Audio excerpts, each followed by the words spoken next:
Praise God. I'm your pastor, Reverend Kerubo. I'm born again. I thank God for this opportunity again to be here. This new month is the first Sunday of this month of June. And I thank God for the sufficient grace of God that all of us, we are doing well and we are safe. The COVID-19 is not our portion. All of us, we are protected, and it is my prayer that God will put a hedge of protection around you as our children. So today, we are going to hear the word of God, and our theme, it's about the Beatitudes. I know you know all the Beatitudes. Be good children. Bye. I love you. I'm praying for you. Good morning, children. Praise the Lord. This is another Saturday that you have come to worship the Lord. 7th June 2020, the first Sunday of the month. My name is Amos Mudomi. I'm Shalinga Tiri Gitobu. Yes. I will start by asking a question. What do you expect when you come to church? When I come to church, I expect to learn the Word of God, to fellowship, and to learn something new. Yeah. Yes. Children, when we come to church, we expect to learn the Word of God and also to get blessings from God.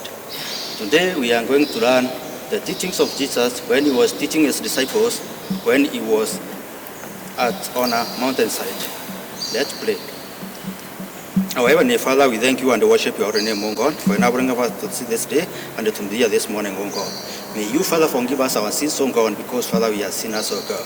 May you, Father, guide us through, Father, as, Father, we worship you, Father, O God. As, Father, we prefer, Father, to hear your word, O God. May the power of the Holy Spirit, O God, be with us, O God, to guide us, O God, and to teach us, O God, the new ways and the good ways of the Lord, O God. May you, Father, even to encourage us, O God, to worship you, Father, in truth and even in the Spirit, O God. May you, Father, be with us, O God, as, Father, we worship you, O God. I pray this believing and trusting in your holy name. Amen. Amen. Now, Sadine will read us with the reading of today, which is from the Matthew chapter 5, verse 1 to 10. Matthew 5. Happy are those who know they are spiritually poor. The kingdom of heaven belongs to them. Happy are those who mourn. God will comfort them. Happy are those who are humble. They will receive what God has promised. Happy are those whose greatest desire is to do what God requires.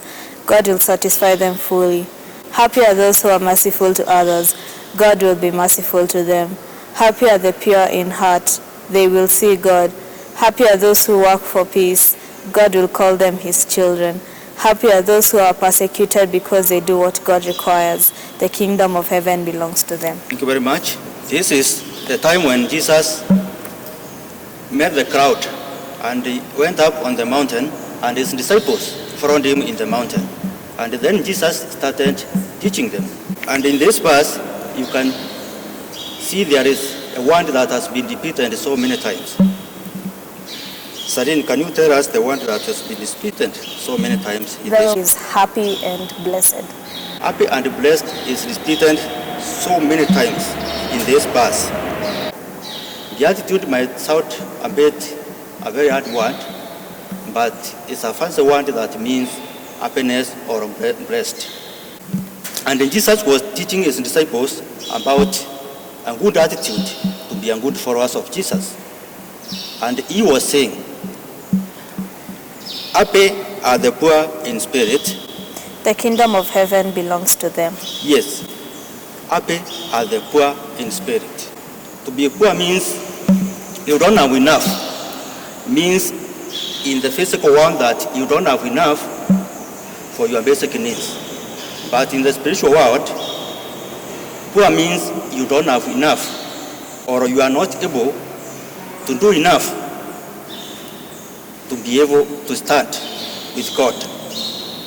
So that's why when we realize that we are not enough, we don't have enough to be able to stand with God, that is the time when we start knowing that we need God our Savior. And when we need our God and Savior and we walk with him, he usually guides us. And when he leads us, actually we are able now to do greater things in our lives. So our children, let us always be able to know that we do not have enough to do what it deserves to be the children of God. So we need to go upon the road so that we can be able to walk with God. And when we walk with God, Jesus Christ can lead us and we will be able to have the kingdom of God. The next beatitude is blessed or happy are those who mourn, for they will Be comforted. be comforted. Happy are those who mourn, for they will be comforted. Why mourning is unblessed?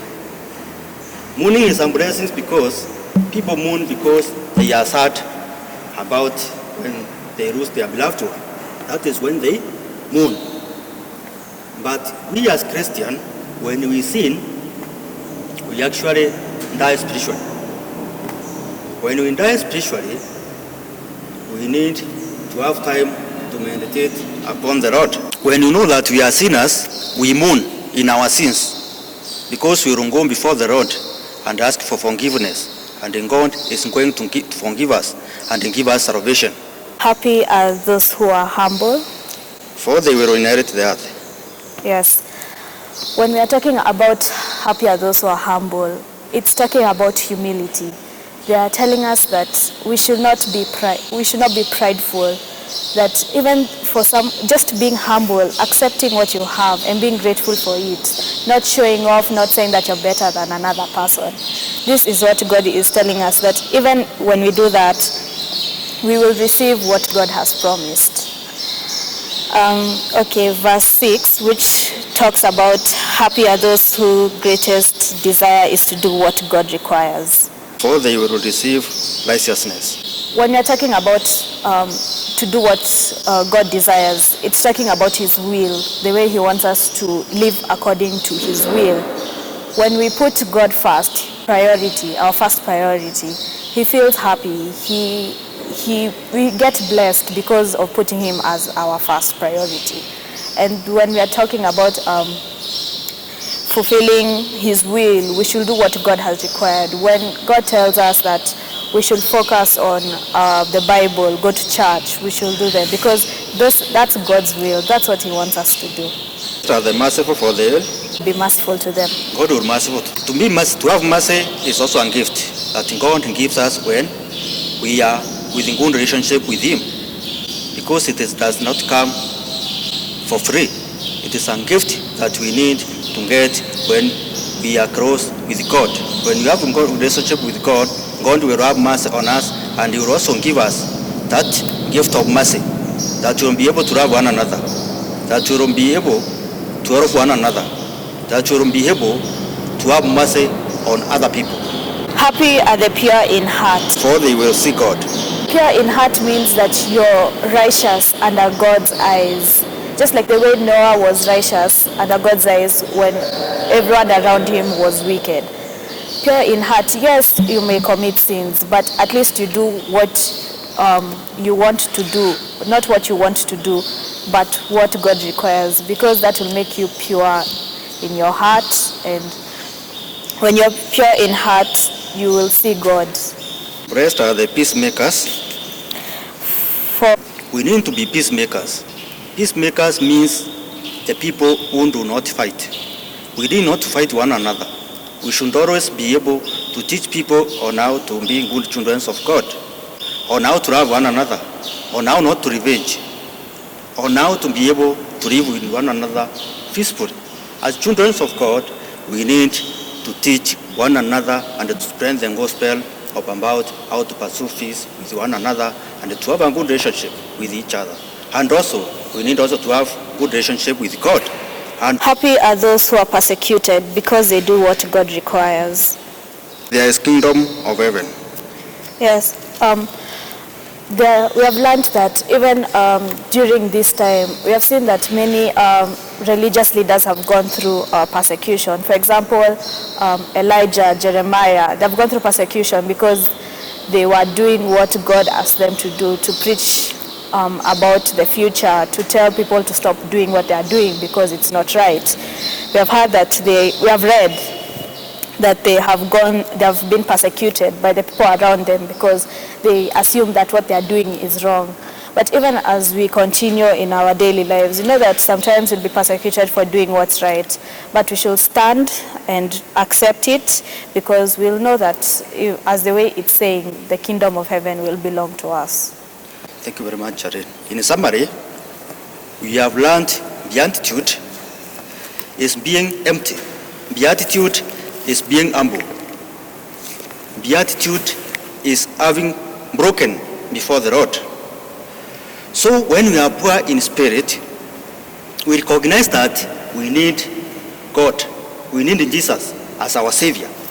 And when Jesus enters in our lives as our Savior, actually we mourn into our sins. When we mourn in our sins, we repent.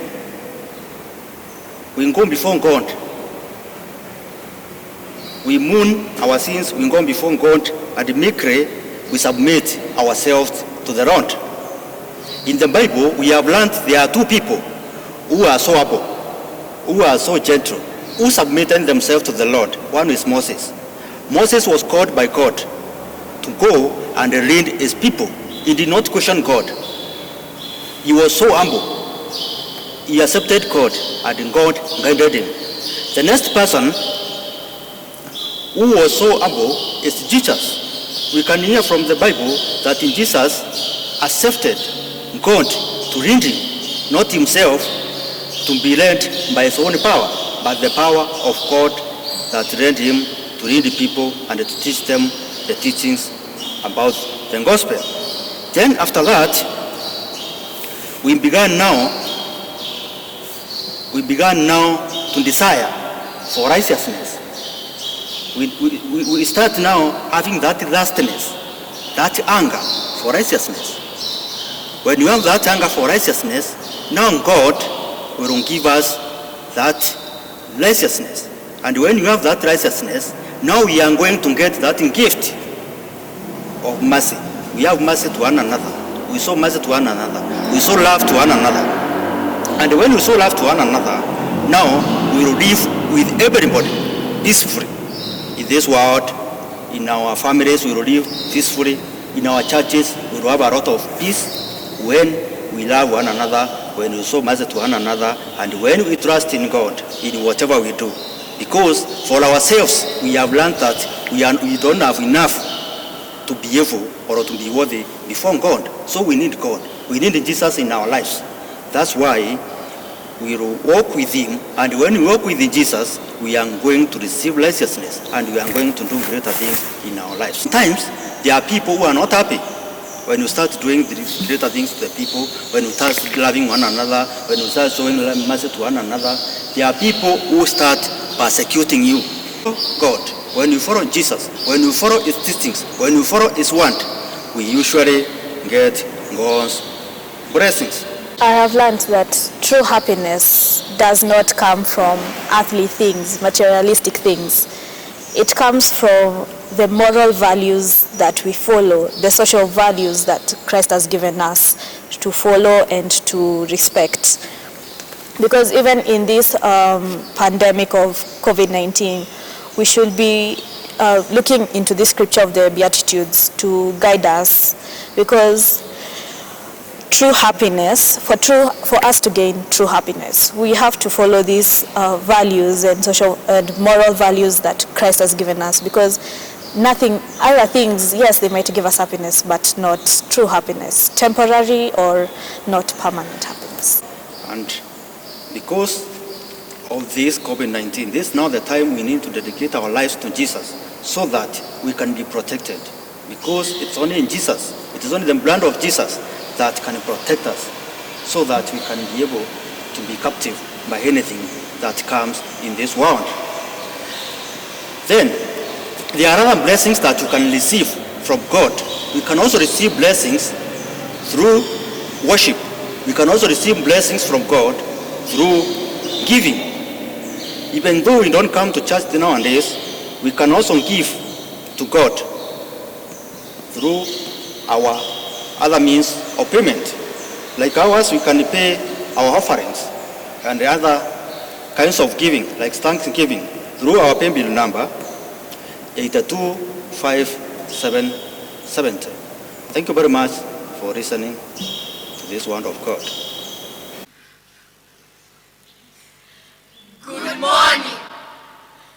Nairobi Synotis presents a choral verse from the book of 1 Timothy, chapter 4, verse 1 to 15.